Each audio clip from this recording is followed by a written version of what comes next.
Uma vida com propósitos, de Rick Warren. Dia 31. Entendendo sua forma. Ah, sim, tu me moldastes por dentro e por fora. Tu me formaste no útero da minha mãe. Salmos, capítulo 139, versículo 13. Somente você pode ser você mesmo. Deus projetou cada um de nós de modo que não houvesse réplica em todo o mundo. Ninguém tem exatamente a mesma composição de fatores que tornam você tão único. Isso significa que ninguém mais no mundo será capaz de desempenhar o papel que Deus planejou para você. Se você não fizer a sua contribuição individual para o corpo de Cristo, ela não será feita por mais ninguém. A Bíblia diz: existem tipos diferentes de dons, existem maneiras diferentes de servir, há diferentes habilidades para realizar o trabalho. 1 Coríntios, capítulo 12, versículos 4 ao 6. No capítulo anterior, vimos as duas primeiras, os dons espirituais, formação espiritual, e o coração, opções do coração. Agora, veremos o restante de sua forma para servir a Deus. Forma aplicando os recursos pessoais. Os recursos pessoais são os talentos com os quais você nasceu. Algumas pessoas têm habilidades naturais com as palavras, já nascem falando. Outras têm habilidades atléticas, inatas, destacando-se pela coordenação motora. Outras ainda são boas em matemática, música ou mecânica. Quando Deus quis construir o tabernáculo e fabricar todos os utensílios para a adoração, Ele providenciou artistas e artesãos que possuíam destreza, habilidade e plena capacidade artística para desenhar e executar trabalhos em ouro, prata e bronze, para talhar e esculpir pedras, para entalhar madeira e executar todo tipo de obra artesanal. Êxodo capítulo 31, versículo 3 ao 5. O Senhor ainda hoje concede essas habilidades e milhares de outras para que possamos servi-lo. As habilidades vêm de Deus. Até mesmo as habilidades usadas para pecar foram dadas por Deus. Estão apenas sendo mal utilizadas ou corrompidas. A Bíblia diz: Deus dá a cada um de nós habilidade para fazer bem determinadas coisas. Romanos capítulo 12, versículo 6. E visto que as capacidades naturais provêm de Deus, elas são tão importantes e espirituais quanto os dons espirituais. A única diferença é que você as recebeu no nascimento. Uma das desculpas mais comuns que as pessoas apresentam para não servir é: eu simplesmente não tenho nenhuma aptidão a oferecer. É uma afirmação ridícula. Você tem dezenas, provavelmente centenas de habilidades inexploradas, desconhecidas e ociosas que estão adormecidas dentro de você. Vários estudos revelam que uma pessoa comum possui entre 500 a 700 habilidades, muito mais do que você imagina. Por exemplo, o cérebro pode armazenar 100 trilhões de fatos.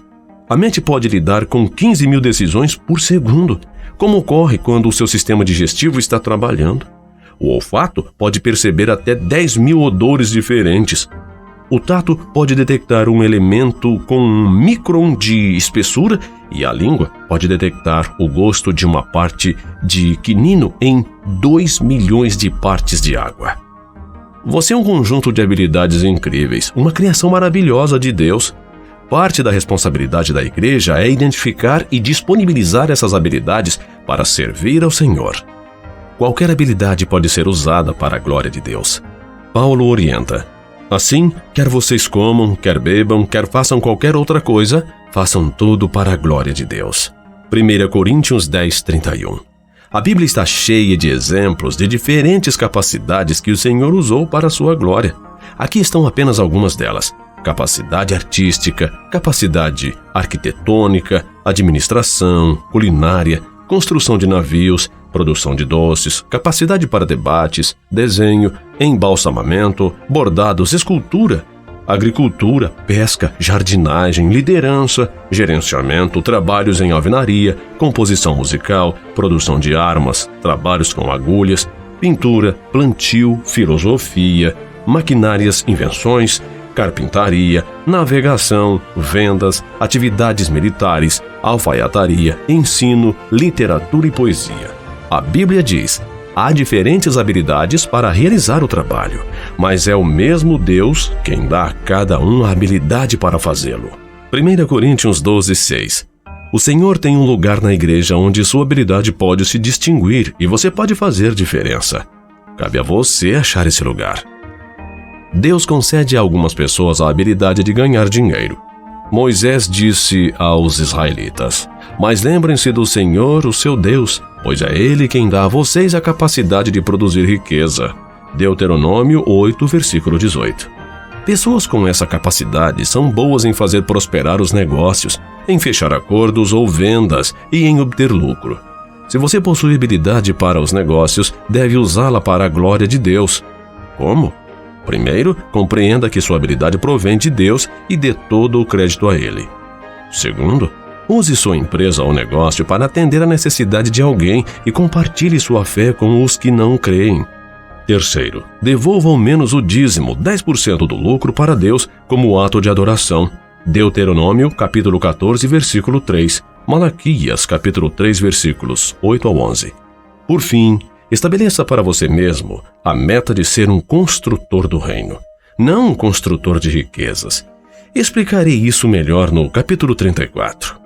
Deus quer que eu faça aquilo que sou capaz de fazer.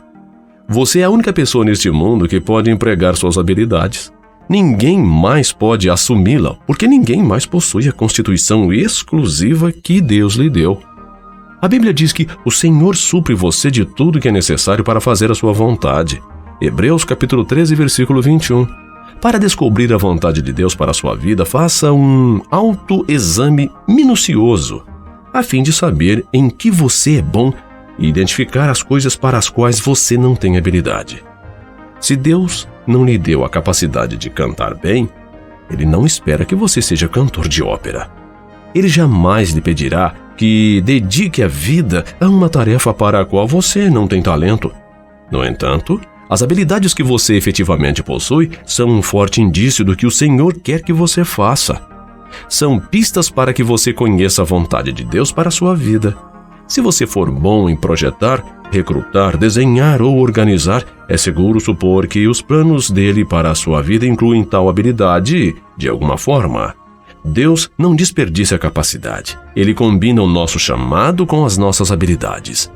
As habilidades não foram concedidas apenas para que você as empregasse em sua profissão. O Senhor as concedeu para que você exercesse um ministério. Pedro disse: "Deus deu a cada um de vocês algumas capacidades especiais. Estejam certos de as estarem utilizando para se ajudarem mutuamente, transmitindo aos outros as muitas espécies de bênçãos de Deus." 1 Pedro capítulo 4, versículo 10.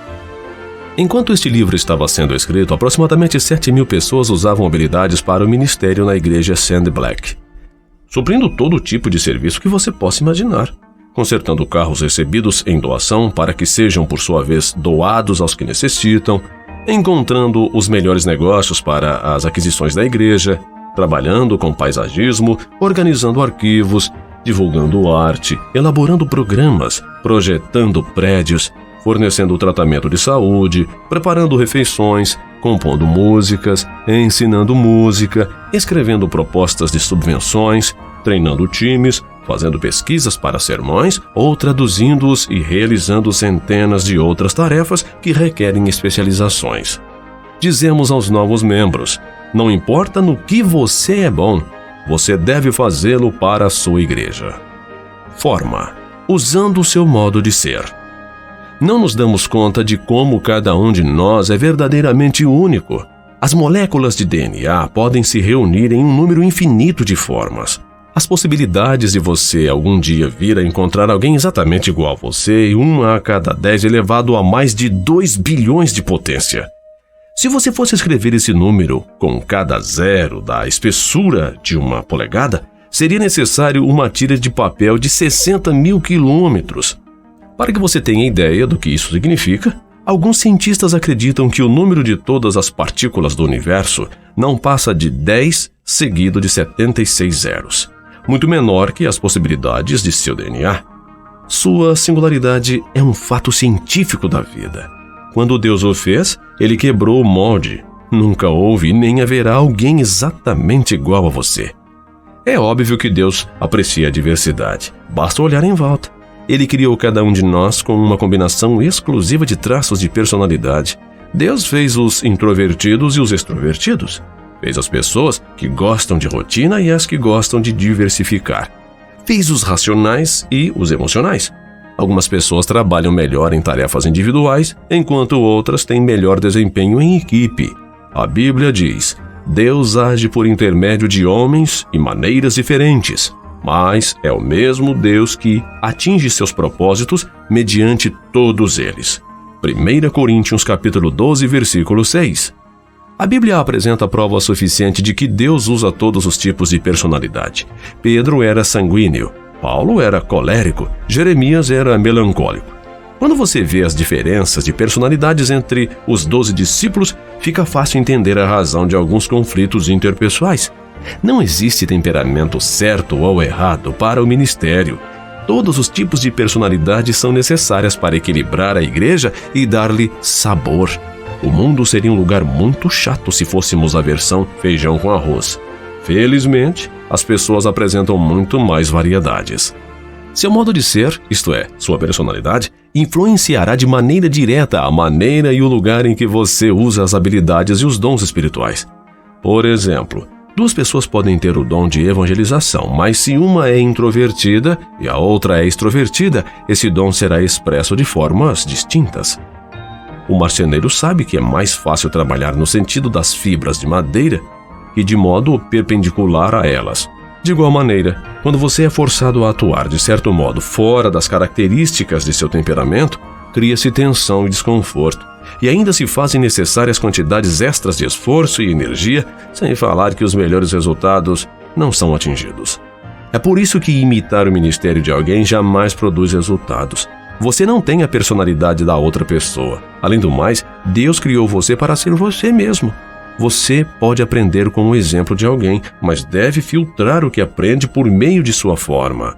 Temos hoje muitos livros e ferramentas que podem ajudá-lo a compreender sua personalidade, a fim de que você possa determinar como usá-la para Deus.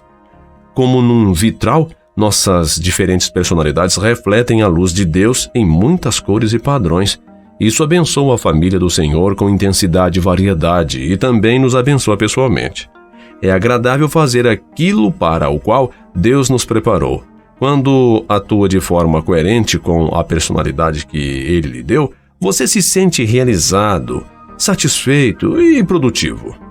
Forma utilizando suas áreas de experiência. Você foi formado pelas experiências que teve na vida, estando a maioria delas além de seu controle. Mas Deus permitiu que acontecessem para cumprir o propósito de sua formação. Romanos capítulo 8, versículo 28 ao 29. Ao determinar a sua forma para servir a Deus, você deve examinar ao menos 6 tipos ou áreas de experiência de seu passado.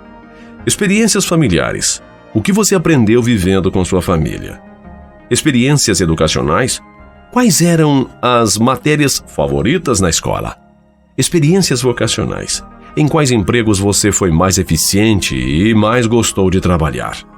Experiências espirituais. Qual a época mais relevante com Deus? Experiências ministeriais. Como você serviu a Deus no passado? Experiências dolorosas. Com quais problemas, mágoas, espinhos e provações você aprendeu? É a última categoria, experiências dolorosas, que Deus mais usa a fim de prepará-lo para o ministério. Deus jamais desperdiça uma dor. Na verdade, é muito provável que seu ministério mais significativo surja de sua dor mais significativa. Quem poderia testemunhar melhor aos pais de uma criança com síndrome de Down que outro casal cujo filho apresente as mesmas características? Quem poderia ajudar melhor na recuperação de um alcoólatra que alguém que tenha combatido o demônio do alcoolismo e alcançado a liberdade? Quem poderia confortar melhor uma esposa trocada por uma amante que uma mulher que tenha passado pela mesma agonia? Deus intencionalmente permite que você passe por experiências dolorosas, a fim de capacitá-lo a trabalhar com outras pessoas. A Bíblia diz: Ele nos conforta em todas as nossas aflições, de modo que podemos confortar os outros. Quando alguém estiver aflito, seremos capazes de lhe proporcionar o mesmo conforto que recebemos de Deus. 2 Coríntios, capítulo 1, versículo 4. Se você realmente deseja ser usado por Deus, deve entender uma verdade poderosa. As mesmas experiências que lhe trouxeram mais arrependimento e ressentimento na vida, aquelas que você gostaria de esconder e esquecer, são as que Deus quer usar para ajudar os outros. Elas são seu ministério. Para que Deus utilize as suas experiências dolorosas, você deve, antes de tudo, desejar compartilhá-las. Você precisa parar de encobri-las e deve admitir honestamente as faltas, os fracassos e os temores. Fazer isso provavelmente tornará seu ministério mais eficiente. As pessoas são sempre mais encorajadas quando lhes contamos que a graça de Deus nos ajudou no momento de fraqueza do que quando fazemos alarde de nossa força. Paulo compreendeu essa verdade e por isso era honesto sobre seus acessos de depressão. Ele admitiu: "Eu acho que vocês devem saber, amados irmãos, que tempos difíceis nós atravessamos na Ásia. Fomos realmente esmagados e oprimidos e tivemos medo de não conseguir sobreviver. Sentimos que estávamos condenados à morte e percebemos como éramos fracos demais para socorrer-nos a nós mesmos. Isso, porém, foi bom, porque assim nós colocamos tudo nas mãos de Deus, o único que poderia salvar-nos, pois é capaz até de levantar os mortos. E Ele nos ajudou mesmo e nos salvou de uma morte terrível. Sim, e esperamos que Ele faça assim sempre." 2 Coríntios 1, versículo 8 ao 10. Se Paulo tivesse mantido em segredo esse momento de dúvida e depressão, milhões de pessoas jamais haveriam se beneficiado dela. Somente experiências compartilhadas podem beneficiar os outros. Aldous Huxley disse: "Experiência não é o que acontece com você, é o que você faz com o que acontece com você. O que você fará com as suas experiências? Não desperdice a dor, use-a para ajudar os outros." Após analisar as 5 vias que Deus utiliza a fim de moldá-lo para o ministério, espero que você chegue a um profundo reconhecimento da soberania de Deus e obtenha uma ideia clara de como Ele o preparou para o propósito de servi-lo. Utilizar a sua forma é o segredo tanto da frutificação quanto da realização do ministério. Você será realmente eficiente quando utilizar seus dons espirituais e habilidades na área de interesse de seu coração, de modo que obtenha a melhor expressão de sua personalidade e de suas experiências. Quanto mais adequada a combinação, mais bem-sucedido você será. Dia 31. Pensando sobre meu propósito de vida. Tema para reflexão: ninguém mais pode ser eu. Versículo para memorizar: Deus deu a cada um de vocês algumas capacidades especiais. Estejam certos de as estarem utilizando para se ajudarem mutuamente, transmitindo aos outros as muitas espécies de bênçãos de Deus. 1 Pedro, capítulo 4, versículo 10. Pergunta para meditar: que capacidade dada por Deus ou experiência pessoal posso oferecer à minha igreja? Forte abraço e até o próximo áudio.